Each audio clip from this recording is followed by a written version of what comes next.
This is iPhone SE first generation. This is iPhone SE second generation.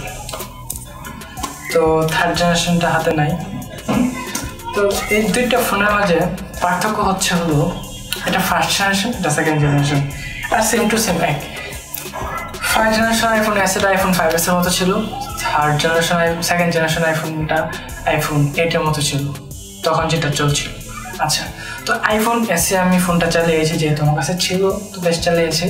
তো এই ফোনটা চালিয়ে এত মজা পাইছি এটা বলার বাইরে। মানে এই প্রাইস রেঞ্জে আমি এত মজার ফোন আমি আপনাকে লিখে দিতে পারি, এরকম ফোন বাজারে একটা নেই। আইফোন এসে মাইনাস পয়েন্টগুলো আমি প্রথমে যদি পয়েন্ট আপ করে নিই, আইফোন এসেতে আছে উপরে অনেক বড় একটা ভেজেল, নিচে বড় ভেজেল, আর হচ্ছিল পিছনে একটা ক্যামেরা।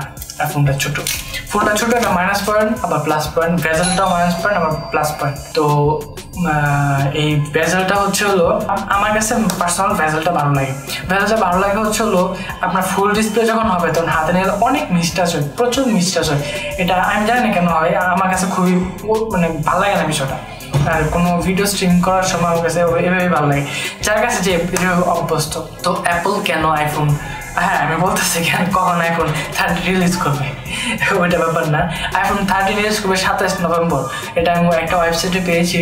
তো এটা আপনি 60-70% সঠিক ধরে নিতে পারেন, কারণ অ্যাপল কি করবে এটা আসলে কেউ জানা পসিবল না। এগুলো লিক আসলে অ্যাপলের কর্মীরা দেয়, তবে এটা দেওয়ার পরে বিভিন্নভাবে আবার চেঞ্জ হয় আর কি। তো আইফোন এর মাঝে ছিল হচ্ছে হলো নেক্সট জেনারেশনের প্রসেসর, তখন বলছিল অ্যাপল বায়োনিক চিপ 13 ছিল আর কি।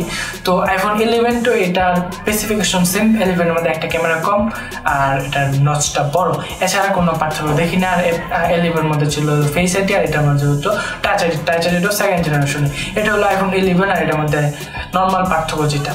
তো এখন আসি হলো প্রাইস এবং মানের ক্ষেত্রে। আইফোন এসের ক্ষেত্রে আপনি কোনো দিক দিয়ে আপনি এটার কোনো নেগেটিভ সাইড আপনি বলতে পারবেন না, মানে 11 এর সাথে তুলনা করে আর কি। তো আইফোন এসিটা AC 18 fast charging, 11 18 fast charging, এটার সাথে 5 ওয়াট চার্জার দেয়, 11 এর সাথে দেয়, এটা নর্মাল বিষয় কিছু না। তো এইটা কেন অ্যাপল লঞ্চ করলো? এটা অ্যাপল লঞ্চ করলো হচ্ছে হলো যে এটা হচ্ছে হলো আপনার কম দামের মাঝে আপনার অ্যাপলের সাথ দিতে চাচ্ছে, কম দামের মধ্যে অ্যাপলের সাথ দিবেন যেন এটা চালায় আপনি একটা দামি ফোন কিনেন। আইফোন এসির মধ্যে আছে হলো ওয়্যারলেস চার্জিং, কিন্তু ওয়্যারলেস চার্জার দেয় না। তো সেই ওয়্যারলেস চার্জিং কেন দিচ্ছে এই দামে তো মানে এত কম দামে তো কোনো ফোনই দেয় না, মানে স্যামসাংও দেয় না, স্যামসাং তো দেয় না, মানে শাওমি রিয়েলমিতেই দেবে নাই, শাওমিও দেয় না, পরে OnePlusও দেয় না। এখানে আর কি বলবো, অ্যাপল কেন দিছে? আপনি ওয়্যারলেস চার্জিং এর কারণে আপনি একটা ওয়্যারলেস চার্জার কিনবেন, অ্যাপলের একটা লাভ। তো অ্যাপলের সাথে খেলাটা আসলে খুব কঠিন। তো যাই হোক, মূল কথা আমরা উপকৃত হয়েছি এই দামে। এই ফোনটা ইন্ডিয়াতে ডিসকাউন্ট দিয়ে 25,000 টাকাতে পাওয়া যাচ্ছে।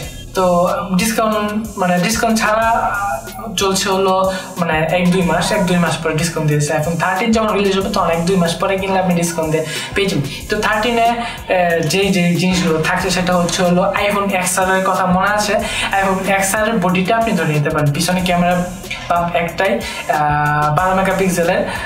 আপনি আইফোন 13 এর সাথে এটা তুলনা করতে পারেন, সেম টু সেম হবে। অ্যাপল বায়োনিক চিপ 15 হবে, অ্যাপল বায়োনিক চিপ 15 পাওয়া যাবে 13 এর সাথে। আবার আপনার নচটা হবে হলো XR এর মতো, বডিটা সেম XR এর মতো, পিছনে নিশ্চয়ই থাকছে হলো ওয়্যারলেস চার্জিং আর হচ্ছে হলো 5G নেট। তো এটার দাম একটু বাড়তে পারে, $450 হতে পারে, এসি $400। এবার ইন্টারন্যাশনাল প্রাইস একটু বেশি, বিভিন্ন দেশে বিভিন্ন দামে লঞ্চ করে আর কি। তো আমার ভিডিওটা যেহেতু বাংলাদেশে, যেহেতু কলকাতার বাংলাদেশে মানুষ দেখবেন, তো আপনার আইফোন এসি কিনারই থাকলে আপনি আনঅফিসিয়াল ভাবে নিতে পারেন। আর যদি চান ইন্ডিয়া থেকে নিয়ে আসতে পারেন। বাংলাদেশে খুব বেশি পার্থক্য হয় না, বাংলাদেশে 30-32 হাজার টাকার মধ্যে থাকবে। যদি এই অফারে বাংলাদেশে 30 থেকে 40 হাজার টাকার মধ্যে পাওয়া যাবে। আপনি 40,000 টাকাতে কিনলো এই ফোনটা বেস্ট ইজ বেস্ট। আর মানুষ কেন কেনা? ছোট ফোন, নচ আছে বড়, এটা আসলে মানুষের জাস্ট মেন্টালিটি। আমার কাছে এটা কোনো সমস্যা নাই, যার যেটা পছন্দ। তো এই ফোনটার উপরে কোনো ফোন, তো আমার কাছে আরো অ্যাপল আছে। এই ফোনটা বেস্ট, এই ফোনটা বেস্ট। এই ফোনটা যে বাইক কি জিনিস, যে চালায় নেই সে বুঝবে না। এটা আসলে মনে করেন যে পাংখা একেবারে রকেট। আমি এই যে ফোনটা থেকে যখন আমার ফোনটা শিফট করলাম চলে যেহেতু আমার ফোনটা আমার না সেহেতু খুব বেশি দিন চালাবো না, এটি স্বাভাবিক। ভাই রে ভাই, আমার একটা ঠেলা গাড়ি মনে হয়েছে, ঠেলা গাড়ি। এটা আসলে উপস্থিত একটা ফোন, ক্যামেরা একেবারে স্টেবিলাইজেশন উপস্থিত। এটার মধ্যে ভিডিওর জন্য ইউজ করা হয়েছে অন্য একটা ফরম্যাট, অ্যাপলের নিজস্ব ফরম্যাট। তো এটাতে অনেক কম 4K 60 FPS ভিডিও করলেও অনেক কম কাজ হয়, একটা প্লাস পয়েন্ট এক্সেপ্ট করে দিই। তো ধন্যবাদ, আজকে আমার ভিডিওটা ভালো লাগলে লাইক করবেন, শেয়ার যাওয়া হচ্ছে দেখতে থ্যাংক, কোনো সমস্যা না আপনি লিখে দিবেন। আর আমি প্রথম বাংলাতে iPhone 13 রিভিউ নিয়ে আসবো, iPhone 13 আছে, iPhone SE 3rd জেনারেশনের রিভিউ নিয়ে আসবো। ধন্যবাদ।